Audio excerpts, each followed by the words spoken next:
Hello दोस्तों, आप सभी का स्वागत है समसामयिक घटना चक्र के इस ऑनलाइन प्लेटफॉर्म पर। मैं मोहित आप सभी का स्वागत करता हूं। आज अपने इस वीडियो में लोग बात करेंगे 18 जून 2025 के इंपॉर्टेंट करंट अफेयर, जो विभिन्न पत्रिकाओं में आपके परीक्षा के दृष्टिकोण से इंपॉर्टेंट है। Dainik Jagran, the Hindu, Indian Express, DD News, PIB, ANI, साथ साथ में आकाशवाणी और दैनिक भास्कर के महत्वपूर्ण इनपुट्स जो होते हैं वो आपके समक्ष यहाँ पर कवर किया जाता है और टू द पॉइंट आपको करंट अफेयर पढ़ाया जाता है। यहाँ पर देखा जाए तो ये करंट अफेयर आपके UP PCS, Uttarakhand PCS, Bihar PCS, Jharkhand PCS, Chhattisgarh PCS, MP PCS, Rajasthan PCS, lower PCS, UP triple SC, PET, किसी भी परीक्षा के लिए बहुत महत्वपूर्ण है। जहां पर भी करंट अफेयर आता है, बैंक, एसएससी, रेलवे, सभी परीक्षाओं के लिए इंपॉर्टेंट है। Daily newspaper based current affair जो होता है इसमें कवर किया जाता है। प्रतिदिन न्यूज़पेपर में रही महत्वपूर्ण खबरों को यहाँ पर समाहित, संकलित और प्रस्तुत किया जाता है। ठीक है, तो चलिए बात करते हैं अपनी महत्वपूर्ण खबरों पर। सबसे पहली खबर क्या है? आईसीसी विमेंस वनडे बैटर्स में टॉप पर स्मृति मंधाना। यहां पर देखा जाए आईसीसी के द्वारा जो विमेंस, ठीक है, वनडे रैंकिंग और टी20 की रैंकिंग जारी की जाती है। तो टी20 की जो रैंकिंग जारी की गई, टी20 में देखा जाए, ठीक, टी20 में तो इनका रैंक है चौथा, चौथा रैंक है। और वहीं वनडे में बात कर ले तो वनडे में शीर्ष स्थान पर स्मृति मंधाना को रखा गया। चर्चा कर लेते हैं। आईसीसी की विमेंस वनडे बैटर्स रैंकिंग में भारत की स्मृति मंधाना को टॉप स्पॉट दिया गया है। ठीक है, टॉप स्पॉट पर है, शीर्ष स्थान पर है। इससे पहले 2019 में इंग्लैंड के खिलाफ सीरीज खत्म होने के बाद वे टॉप स्टॉप पर पहुंची थी। ठीक है, यानी कि देखा जाए तो 2019 के बाद 5 सालों के बाद फिर से पुनः स्मृति मंधाना जो है, यहाँ पर जो महिलाओं की आईसीसी विमेंस रैंकिंग जारी की गई है वनडे वाली, तो उस वनडे रैंकिंग में देखा जाए टॉप पर है स्मृति मंधाना। ठीक है, पहली खबर है, इंपॉर्टेंट है आपके परीक्षा के दृष्टिकोण से, स्पोर्ट्स करंट अफेयर के लिहाज से भी इंपॉर्टेंट हो जाता है। ठीक, चलिए अगली खबर देखें। Para power lifting world cup 2025। यहां पर देखा जाए para power lifting world cup 2025 के बारे में महत्वपूर्ण खबरें क्या क्या है। देखा जाए यहाँ पर 17 जून को para power lifting world cup 2025 की शुरुआत हुई। ये वर्ल्ड कप चीन के राजधानी बीजिंग में हो रहा है। कहां पर हो रहा है? अगर जो आपसे परीक्षा में पूछे कि para power lifting world cup 2025 का आयोजन कहां पर किया गया, तो इसका आयोजन चीन में किया गया। कहां पर? चीन में इसका आयोजन किया गया, चीन के बीजिंग में। कब स्टार्ट हुआ?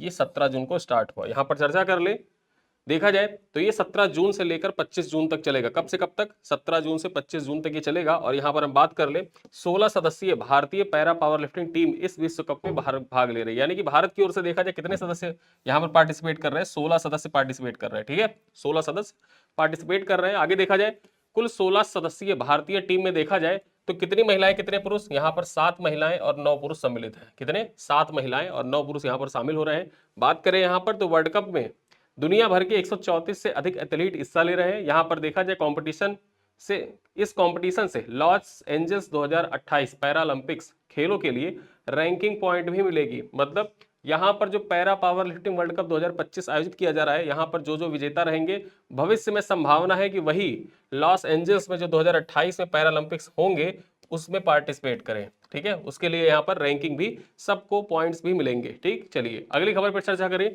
देश भर में 2000 ड्राइविंग ट्रेनिंग स्कूल खुलेंगे। ठीक है, यहाँ पर देखा जाए सरकार के द्वारा निर्णय लिया गया है कि देश भर में 2000 जो ड्राइविंग ट्रेनिंग स्कूल है उनको खोला जाएगा। चर्चा कर लेते हैं। केंद्र सरकार ने देश भर में 2000 ड्राइविंग ट्रेनिंग स्कूल खोलने का निर्णय लिया है। ये स्कूल विशेष रूप से देश के ग्रामीण, पिछड़े और जनजातीय क्षेत्रों में खोले जाएंगे। बेसिकली जो ग्रामीण, पिछड़े और जनजातीय क्षेत्र है वहीं पर ये ट्रेनिंग स्कूल खोले जाएंगे। और इसका मकसद बेसिकली है क्या? इसका मकसद 22 लाख स्किल्ड ड्राइवरों की कमी को पूरा करना है। ठीक है, इसके साथ साथ युवाओं के लिए रोजगार के अवसर भी पैदा करना है। ठीक है, चलिए आगे हम बात कर लेते हैं। ट्रेनिंग में हल्के वाहन यानी कार और बाइक से लेकर भारी वाहन यानी ट्रक और बस भी शामिल होंगे। इसमें ड्राइविंग के साथ साथ सड़क नियमों, ट्रैफिक इंडिकेटर्स और मॉरल ड्राइविंग कंडक्ट पर भी जोड़ दिया जाएगा। तो आपके परीक्षा के दृष्टिकोण से इंपॉर्टेंट हो जाता है कि कितने ड्राइविंग ट्रेनिंग इंस्टीट्यूट खोले जाएंगे। तो यहाँ पर 2000 ड्राइविंग ट्रेनिंग स्कूल खोले जाएंगे, जिसके माध्यम से 22 लाख स्किल ड्राइवर जो है, जिनकी कमी है ड्राइवर्स की, स्किल ड्राइवर्स की, उस कमी को पूरा करने के दृष्टिकोण से ये महत्वपूर्ण हो जाता है। ठीक है, चलिए अगली खबर क्या है? स्पेस में डीजे बुराक की परफॉर्मेंस। ठीक है, यहाँ पर डीजे बुराक जो है ये स्पेस में इसने अपनी परफॉर्मेंस की है। चर्चा कर लेते हैं, महत्वपूर्ण हो जाता है। एक रिकॉर्ड भी बना है यहाँ पर देखा जाए तो बुराक येटर स्पेस में, ठीक है, जो बुराक येटर स्पेस में परफॉर्मेंस करने वाले पहले डीजे बन गए हैं। ठीक है, इन्होंने धरती से 55,000 फीट ऊपर डीजे सेट परफॉर्म किया है। 55,000 फीट ऊंचाई पर डीजे सेट को परफॉर्म किया गया है। तो स्पेस में डीजे बुराक जो है इसने अपना परफॉर्मेंस जो है वो प्रदर्शित किया है। इंपॉर्टेंट हो जाता है आपके परीक्षा के दृष्टिकोण से। परीक्षा में पूछ सकता है कि कौन सा डीजे है, तो डीजे बुराक। ठीक है, चलिए इसके लिए बुराक ने बार्सिलोना से हीलियम बैलून कैप्सूल के जरिए उड़ान भरी थी। ठीक है, कहां से उड़ान भरी थी? बार्सिलोना से हीलियम बैलून कैप्सूल के जरिए उड़ान भरी थी और 55,000 फीट की ऊंचाई पर जाकर अपना डीजे परफॉर्म किया। और देखा जाए यह सबसे ऊंचाई पर डीजे सेट का वर्ल्ड रिकॉर्ड भी है। ठीक है, सबसे ऊंचाई पर डीजे सेट का वर्ल्ड रिकॉर्ड हाल ही में किसके द्वारा बनाया गया? परीक्षा में आपसे पूछा जाए, डीजे बुराक के द्वारा बनाया गया और ये स्पेस में इसने परफॉर्मेंस की है। ठीक है, चलिए आगे देखा जाए, देश के सबसे बड़े Gatishakti multi modal cargo terminal का लोकार्पण किया गया है। अब ये लोकार्पण किया गया तो कहां पर ये बना है? आपके परीक्षा के लिए इंपॉर्टेंट हो जाता है। यूपी पीसीएस की परीक्षा की एक खासियत है कि वो अपने परीक्षा में करंट अफेयर का एक सवाल रेलवे से पूछता है। ठीक है, रेलवे का करंट अफेयर जरूर पूछेगा एक सवाल। ठीक, उस दृष्टिकोण से ये महत्वपूर्ण हो जाता है आपके परीक्षा के लिए कि देश के सबसे बड़े Gatishakti multi modal cargo terminal का लोकार्पण कहां पर किया गया है। चर्चा कर लें। रेल मंत्री अश्विनी वैष्णव और मुख्यमंत्री नायब सिंह सैनी ने मानेसर स्थित मारुति प्लांट में देश के सबसे बड़े Gatishakti multi modal cargo terminal का संयुक्त रूप से लोकार्पण किया है। ठीक है, कहां पर किया गया है? हरियाणा के मानेसर में किया गया। हरियाणा के मुख्यमंत्री कौन है? नायब सिंह सैनी। और रेल मंत्री अश्विनी वैष्णव के द्वारा यहां पर संयुक्त रूप से इसका लोकार्पण किया गया, आप देख सकते हैं फोटो में। ठीक है, चलिए देखा जाए, 45 एकड़ में बनाए गए टर्मिनल से हर साल 4.5 लाख कारें हैं, ये मालगाड़ियों के माध्यम से बाहर भेजी जाएंगी। ठीक है, यानी कि ये देखा जाए तो देश का सबसे बड़ा गति शक्ति मल्टी मॉडल कार्गो टर्मिनल है। कहां पर बना है? हरियाणा के मानेसर में बना है। कहां पर? मानेसर के अंतर्गत देखा जाए जो मारुति की प्लांट है। ठीक है, मारुति प्लांट में बनी है और इसके माध्यम से हर साल लगभग 4.5 लाख कारें जो हैं ये मालगाड़ियों के माध्यम से अलग अलग स्थानों पर, अलग अलग देश के अलग अलग क्षेत्रों में भेजी जाएंगी। ठीक है, चलिए आगे हम बात कर लें अगली खबर, और बीपीएससी के लिए बहुत महत्वपूर्ण, जो 71वीं बीपीएससी देने जा रहे हैं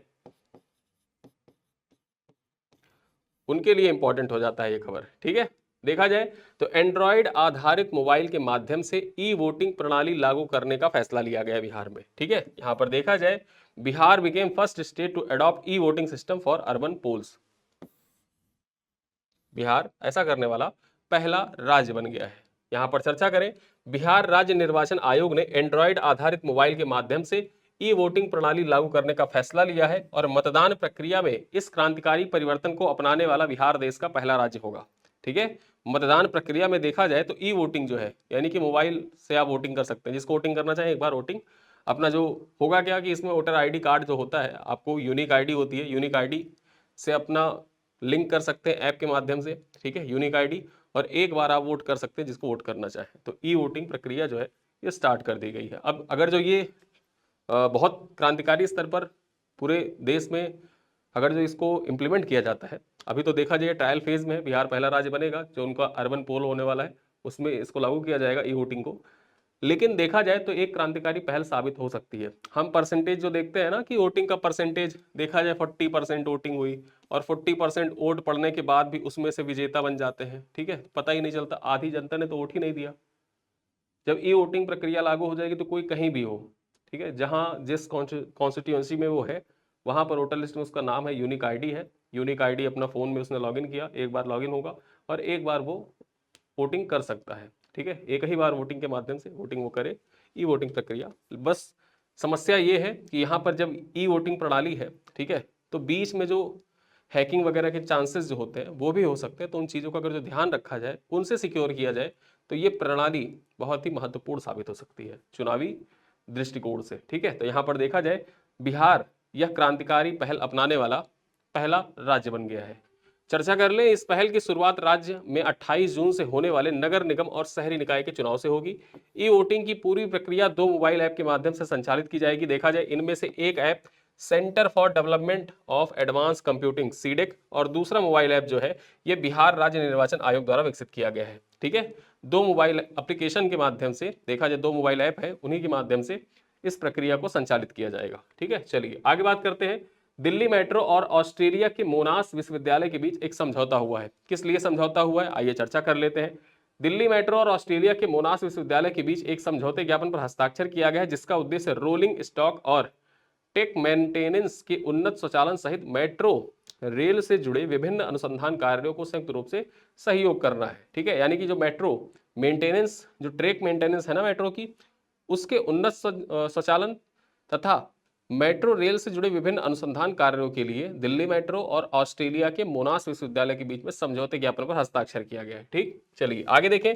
इस समझौते ज्ञापन से होगा क्या? इस समझौते ज्ञापन से प्रौद्योगिकी और विशेषज्ञता के आदान प्रदान से मेट्रो सेवाओं की सुरक्षा, विश्वसनीयता और यात्री अनुभव को अधिक बेहतर करने की अपेक्षा है। यहाँ देखा जाए, मोनाश विश्वविद्यालय जो है ये ऑस्ट्रेलिया का विश्वविद्यालय है। कहाँ का है मोनाश विश्वविद्यालय? ऑस्ट्रेलिया का विश्वविद्यालय है, जो अनुसंधान, उत्कृष्टता और नवाचार के लिए विश्व प्रसिद्ध है।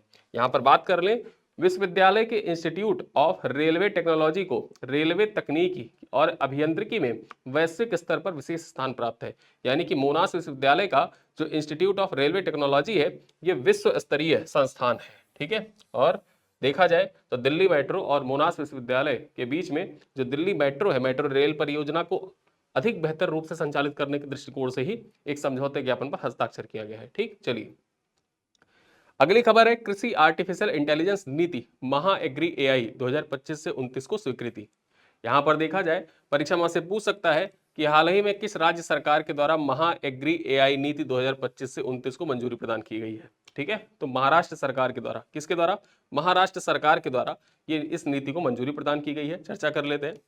महाराष्ट्र मंत्रिमंडल ने राज्य के लिए कृषि आर्टिफिशियल इंटेलिजेंस नीति महा एग्री एआई 2025 से 29 को स्वीकृति प्रदान कर दी है।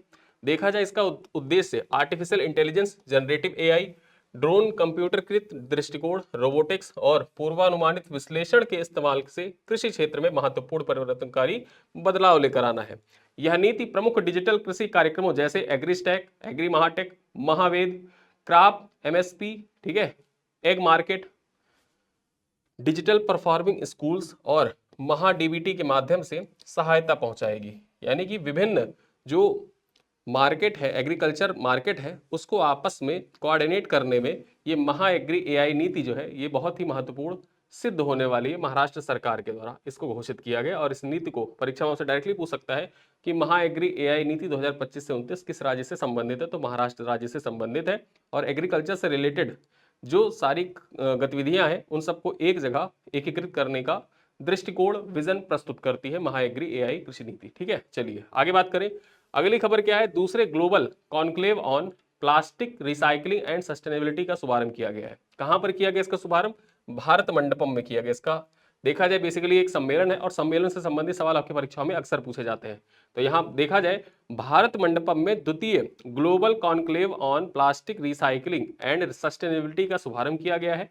इस कार्यक्रम का आयोजन all India plastic manufacturers association और chemical and petrochemicals manufacture association की तरफ से किया गया। किसके सहयोग से किया गया है? देखा जाए, परीक्षा में पूछ सकता है, all India plastic manufacturers association तथा chemicals and petrochemical manufacturers association दोनों के द्वारा संयुक्त रूप से मिलकर किया गया है।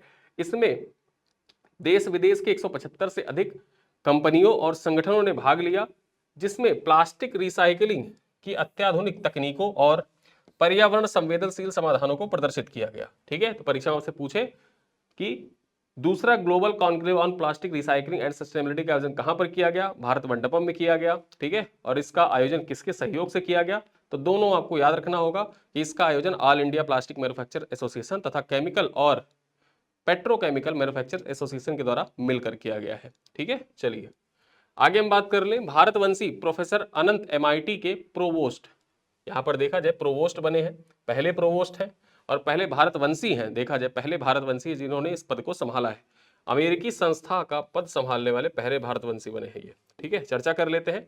अमेरिका के प्रतिष्ठित मैसाचुसेट्स इंस्टीट्यूट ऑफ टेक्नोलॉजी जो एमआईटी है, ठीक है, एमआईटी ने प्रोफेसर अनंत चंद्रकासन को अपना नया प्रोवोस्ट नियुक्त किया है। देखा जाए, वह इस पद को संभालने वाले पहले भारतवंशी है। परीक्षा से पूछ सकता है, पहले भारतवंशी हैं जो एमआईटी के प्रोवोस्ट बने हैं, तो इस वजह से इंपॉर्टेंट हो जाता है आपकी परीक्षा के लिए। ठीक है, मोस्ट इंपॉर्टेंट सवाल है। नियुक्तियों में, अंतरराष्ट्रीय नियुक्तियां जो है उनमें अनंत चंद्रकासन का नाम इंपॉर्टेंट हो जाता है।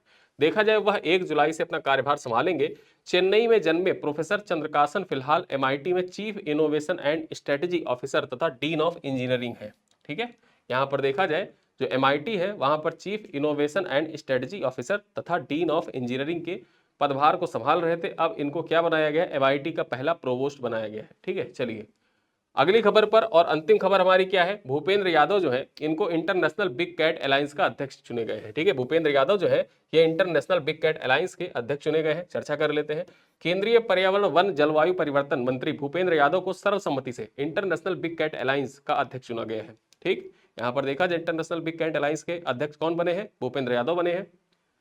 देखा जाए भूपेंद्र यादव को 16 जून 2025 को नई दिल्ली में आयोजित IBCA, ठीक है, इंटरनेशनल बिग कैट अलायंस की सभा की पहली बैठक में अध्यक्ष चुना गया। यहां बात कर ले, परीक्षा वहां से यह भी पूछ सकता है कि IBCA की पहली बैठक कहां पर आयोजित की गई। इंटरनेशनल बिग कैट अलायंस नहीं देगा, शॉर्ट में दे देगा IBCA की पहली बैठक का आयोजन कहां पर किया गया, या IBCA का पूर्ण रूप क्या है। IBCA का पूर्ण रूप है इंटरनेशनल बिग कैट अलायंस, और इंटरनेशनल बिग कैट अलायंस का जो पहली बैठक है इसका आयोजन नई दिल्ली में किया गया। कब किया गया, 16 जून 2025 को किया गया। ठीक है, चलिए।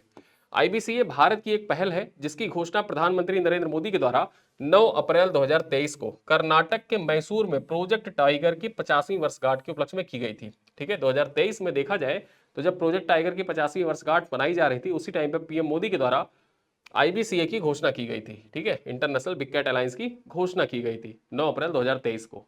चर्चा कर ले, IBCA 95 बड़ी बिल्ली रेंज वाले देशों, गैर रेंज देशों, संरक्षण भागीदारों और बड़े बिल्ली संरक्षण में लगे वैज्ञानिक संगठनों का एक गठबंधन है। यहाँ बात करने इसमें वे व्यावसायिक समूह और निगम भी शामिल हैं जो इस तरह के संरक्षण प्रयासों को प्रायोजित और वित्त पोषित करते हैं। बेसिकली जो बिग कैट होती है ना, जैसे चीता, तेंदुआ, ठीक है, लेपर्ड, फिर उसके बाद में अन्य जो उनसे मिलते जुलते हैं बिग कैट्स, तो उनके संरक्षण के दिशा में जो भी संगठन संस्थाएं काम करती हैं उन सब का एक यहां पर देखा जाए संगठन है IBCA, international big cat alliance. ठीक है, और जो बिग कैट्स होते हैं उनके संरक्षण की दिशा में महत्वपूर्ण प्रक्रियाएं संचालित करता है।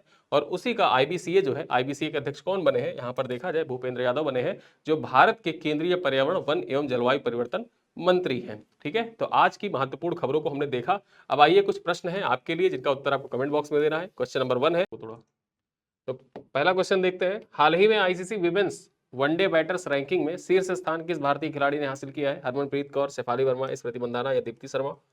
क्वेश्चन नंबर 2 है, यहां पर देखा जाए तो para power lifting world cup 2025 की मेजबानी किस देश ने की है, जापान, भारत, दक्षिण कोरिया या चीन। ठीक है, क्वेश्चन नंबर 3 है, भारत सरकार की नई योजना के तहत कितने ड्राइविंग ट्रेनिंग स्कूल खोलने की योजना है, 500, 1000, 2000 या 5000। क्वेश्चन नंबर 4 है, अंतरिक्ष में DJ सेट परफॉर्म करने वाले पहले व्यक्ति कौन बने हैं, डेविड गुएटा, मार्शमेलो, बुराक येटर या केल्विन हैरिस। क्वेश्चन नंबर 5 है, देश के सबसे बड़ा गति शक्ति मल्टी मॉडल कार्गो टर्मिनल कहां शुरू किया गया है, पुणे, कोलकाता, मारेसर या चेन्नई। क्वेश्चन नंबर 6 है, कौन सा राज्य मोबाइल आधारित वोटिंग प्रणाली अपनाने वाला पहला राज्य बना है, महाराष्ट्र, केरल, गुजरात या बिहार। क्वेश्चन नंबर 7 है, दिल्ली मेट्रो ने अनुसंधान सहयोग के लिए किस विदेशी विश्वविद्यालय के साथ समझौते ज्ञापन पर हस्ताक्षर किया है, Oxford university, Cambridge university, Mona's university या हार्वर्ड यूनिवर्सिटी। ठीक है, क्वेश्चन नंबर यहां पर 8 देखा जाए, महाराष्ट्र सरकार की महा एग्री AI 2025 से 29 नीति मुख्यतः किस क्षेत्र में क्रांतिकारी बदलाव लाने के लिए किया गया है, स्वास्थ्य क्षेत्र में, कृषि क्षेत्र में, शिक्षा क्षेत्र में या पर्यटन क्षेत्र में। क्वेश्चन नंबर 9 है, द्वितीय global conclave on plastic recycling and sustainability कहां आयोजित किया गया, Vadodara, India habitat centre, Bharat Mandapam या विज्ञान भवन। और अंतिम सवाल है आपसे देखा जाए, पूछा जा रहा है यहाँ पर, MIT का नया प्रोवोस्ट बनने वाले भारतवंशी का नाम क्या है, सुंदर पिचई, प्रोफेसर आनंद चंद्र कासन, प्रोफेसर राज रेड्डी या प्रोफेसर सतीश धवन। ठीक है, तो इन 10 प्रश्नों का उत्तर आप कमेंट बॉक्स में दीजिएगा। वीडियो आज का कैसा लगा बताइएगा जरूर कमेंट बॉक्स में, और प्रश्नों के उत्तर जरूर दिया करिए। ठीक है, तो इन्हीं सब बातों के साथ अपना हम वीडियो यहाँ पर समाप्त करते हैं। रिवीजन सीरीज का वीडियो चल रहा है, जिन लोगों को ज्वाइन करना चाहते हैं अभी भी, तो इसी वीडियो के डिस्क्रिप्शन में जब आप जाएंगे या पिन कमेंट में जाएंगे तो पिन कमेंट में सबसे लास्ट लिंक रिवीजन सीरीज का है। ठीक है, वो एफिलेटेड लिंक है और वहां पर देखा जाए तो आपको 15% ऑफ मिल जाएगा। जो 399 आपको बैच दिख रहा होगा ऐप पर, जब आप लिंक के माध्यम से जाएंगे तो वो आपको 339 में दिख जाएगा। ठीक है, आप ज्वाइन करना चाहे, रिवीजन सीरीज चल रही है हमारी और लगभग 23 क्लास उसमें कंप्लीट भी हो चुकी हैं। ठीक है, 23 क्लास कंप्लीट भी हो चुकी है और अंतिम क्षणों में रिवीजन बहुत जरूरी होता है आपके रिवीजन के लिए, संपूर्ण समझिए वन स्टॉप सोल्यूशन की तरह है। आप ज्वाइन करना चाहे तो ज्वाइन कर सकते हैं। इन्हीं सब बातों के साथ वीडियो को करते हैं समाप्त, मिलते हैं अगली क्लास में, तब तक के लिए धन्यवाद।